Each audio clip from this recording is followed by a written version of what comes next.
Est-ce que le mot épinard vous fait penser au repas de la cantine que vous détestiez? Eh bien, si oui, restez avec nous parce que nous allons essayer de vous déprogrammer en vous présentant une recette sympathique, un sauté d'épinards au lardon et sa crème de fromage. C'est tout un programme. Bienvenue sur notre chaîne Cuisine pratique pour les non-voyants et nous allons immédiatement passer à la liste des ingrédients. Nous aurons besoin d'ail frais, de petits lardons, d'épinards évidemment. Alors, pour vous dire, les épinards, j'en ai 800 grammes. Donc là, ce sera un plat principal pour 2 personnes. Des lardons, j'en ai environ 100 grammes. Voilà, il me faut une brique de crème de 2 décis et demi, de la crème entière à 35%, une barquette de fromage ail et fines herbes. Vous choisissez la marque que vous voulez, il n'y a pas de problème. Voilà. Alors, les petits lardons sont facultatifs. Si vous souhaitez une recette végétarienne, eh bien vous allez laisser les petits lardons de côté, évidemment.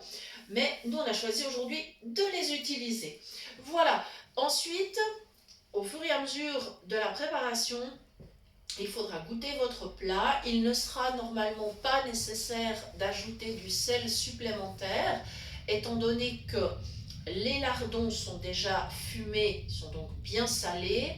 Le fromage contient du sel, voilà, et l'ail apporte quand même beaucoup de goût, ce qui permet de limiter la quantité de sel, et c'est très important de ne pas consommer trop de sel. Voilà, ce plat sera accompagné d'un riz blanc et puis on mettra en garniture sur l'assiette des petites tomates cerises. Ça, c'est pour faire joli.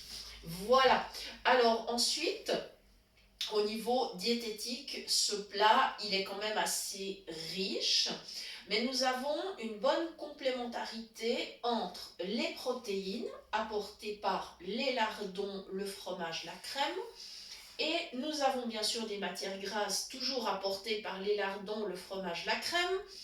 Nous avons le légume, donc les épinards, les fibres, voilà, et donc le féculent avec le riz. Voilà, je vais donc allumer ma plaque pour pouvoir commencer à rissoler mes petits lardons et mon ail. Voilà, et donc je vous conseille vraiment avec ce plat, si vous souhaitez servir une entrée, eh bien dans ce cas-là, servez une simple salade ou éventuellement un petit potage de légumes. Voilà, quelque chose de très léger. Et bien sûr, le dessert, si vous souhaitez servir un dessert, alors je vous propose plutôt dirigez-vous vers une salade de fruits ou un simple fruit, pas de problème, vous pouvez terminer avec une pomme ou n'importe quel fruit que vous souhaitez, il n'y a pas de problème. Ou alors si vous êtes inspiré par la glace à la banane que nous avions présentée l'autre jour, une glace qui était faite donc sans sorbetière, sans sucre ajouté, sans crème, c'est-à-dire qu'elle ne contient que du fruit, eh bien vous pouvez bien évidemment revoir la vidéo de cette glace à la banane. Voilà, nous vous mettrons les liens dans les commentaires, le lien vers un potage léger et le lien vers la glace. Voilà, donc ça chauffe, je vérifie avec mes mains en les passant en haut, donc sur le dessus de la casserole, que je me positionne convenablement, et là je me rends compte qu'il y a de la chaleur, voilà. Donc je me suis déplacée, et à partir du moment où je ne sens plus de chaleur autour de cette casserole, eh bien, je sais que je suis correctement placée sur ma plaque de cuisson. Voilà. Et là, vous entendez le petit grésillement des lardons, de l'ail. On commence tranquillement comme ça.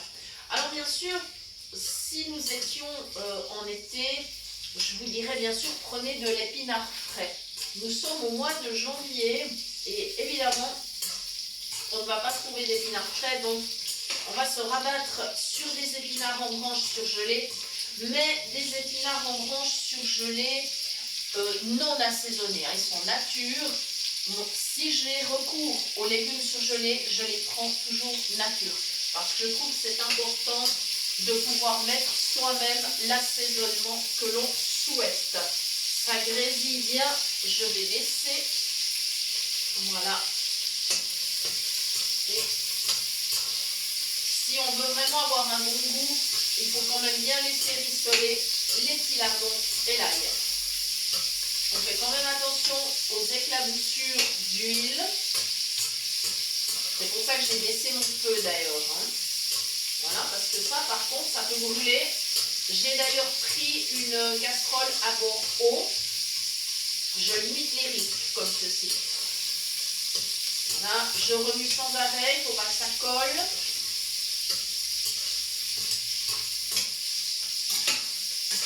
Voilà. Et j'espère que ce plat, qui est très onctueux, très savoureux, j'espère vraiment que ce plat va vous réconcilier avec les épinards. Et peut-être même, qui sait, pourrez-vous convaincre vos enfants de le déguster avec vous. Voilà. Ouais, ça se passe vraiment bien. Je fais vraiment attention que ça ne colle pas. Ça serait dommage.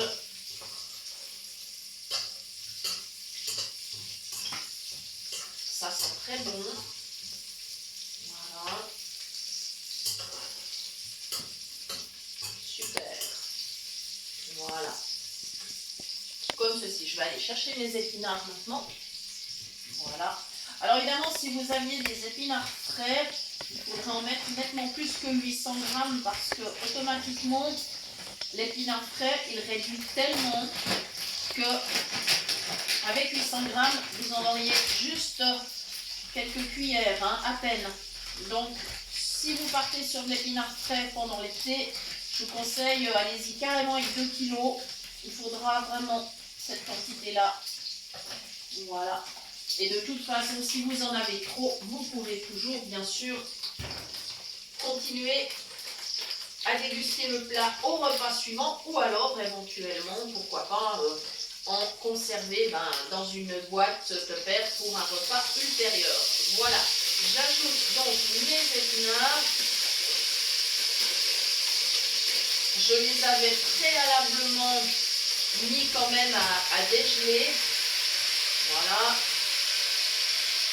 Alors ils ne le sont pas totalement, mais ça va très bien se passer pendant la cuisson. Voilà. Comme ceci. Je me rince évidemment les mains vu que je viens de jeter l'emballage à la poubelle. Voilà. On travaille toujours évidemment avec des mains propres. Très important. Voilà. Et là, on va laisser continuer à cuire. Voilà. Et là, je vais laisser en fait jusqu'à ce que les épinards soient dégelés. Ça va aller assez vite. Vous pouvez me dire d'ailleurs en commentaire s'il y a des recettes aux épinards que vous appréciez. J'imagine que oui.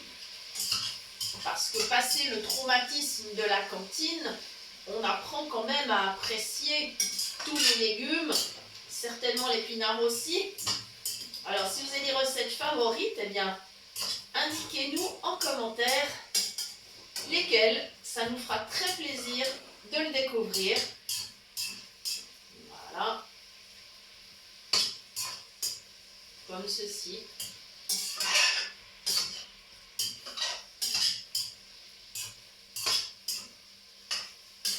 Donc avec l'accompagnement du riz, on peut servir ce repas pour 4 personnes. Ce sera bien équilibré, surtout s'il y a encore une salade, s'il y a un petit dessert, un fruit, enfin voilà. Ou si vous avez le temps de faire une petite salade de fruits ou une compote. Je n'ai pas pensé tout à l'heure d'évoquer la compote, mais ça, ce serait un dessert tout à fait adéquat, pour autant que vous ne rajoutiez pas de sucre, évidemment. Voilà. Il faut vraiment éviter trop de sucre. Les diététiciens à l'heure actuelle nous indiquent que le sucre vraiment est redoutable. Il est plus redoutable que le gras, semble-t-il. Voilà. Comme ceci. Voilà, ça mijote, ça mijote. Et pendant que ça mijote, je vais profiter, parce que ça fait longtemps que je ne l'ai plus fait, de remercier toutes les personnes qui soutiennent notre chaîne. Tout d'abord l'association Phoenix qui repartage nos vidéos. Ensuite la bibliothèque sonore romande, qui est donc une bibliothèque de livres audio pour personnes malvoyantes et non-voyantes. Ils font un travail tout à fait extraordinaire. Ils ont un catalogue très riche. Les groupes Facebook, bien sûr, qui nous accueillent. La station de radio Génération Web, une équipe super sympathique avec laquelle nous avions fait une émission au mois d'octobre. C'était hyper sympa. Voilà. Et puis, bien sûr, la page Cuisine du bout des doigts que vous trouvez sur Facebook, sur laquelle nous partageons également nos recettes. Voilà, donc merci à toutes ces personnes et merci bien sûr aussi à toutes les personnes qui repartagent les vidéos de façon individuelle, que ce soit sur leur Facebook ou sur d'autres plateformes. Merci infiniment. On s'aperçoit que la chaîne progresse vraiment très bien. On a de plus en plus de monde, on a de plus en plus de vues et d'abonnés. On est super heureux. Donc merci beaucoup à vous tous. Voilà. La cuisson se passe toujours très bien.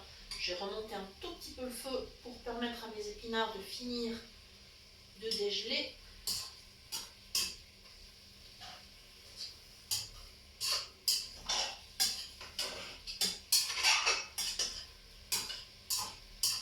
Voilà. Et pendant que ça continue de mijoter, eh bien, je vais aller chercher la crème et le fromage. Comme ça, vraiment, tout va cuire ensemble. Voilà. L'étape vraiment à ne pas oublier, c'est vraiment faire rissoler l'ail et les lardons.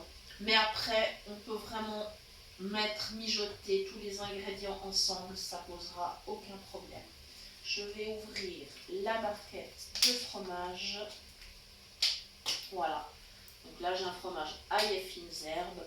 Et en fait, j'ai rajouté de l'ail frais parce que j'avais vraiment envie que le goût de l'ail ressorte. Voilà. Alors pour le fromage, peu importe la marque. Voilà. Chacun a ses préférences. Et puis c'est des fois aussi, on va dire, en fonction de ce qu'on va trouver au magasin. Parce que, voilà, certaines enseignes ont leur propre marque, d'autres pas. Enfin, voilà. Ce qui fait que on ne va pas se prendre la tête pour ça. Voilà. On prend ce que l'on trouve. Voilà. Je pense que c'est bien. Ma barquette, c'est OK. Je vais aller ouvrir ma crème. Et hop là. Voilà.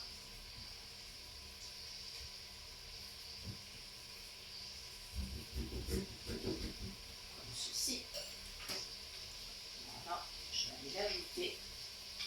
Et alors pour le service, donc on va, après, pendant que ça mijote, on va cuire le riz. Pour le service, eh bien, on servira d'un côté de l'assiette la préparation aux épinards. On servira le riz à côté et puis on essaiera avec les petites tomates cerises de les disperser autour de l'assiette. Voilà, comme ça fera un petit contraste de couleur qui sera spécialement joli parce que l'épinard est en vert, la tomate est en rouge. Voilà, mes souvenirs en tout cas quand je pouvais voir un petit peu, c'est vrai que j'aimais bien les contrastes de couleurs, donc voilà.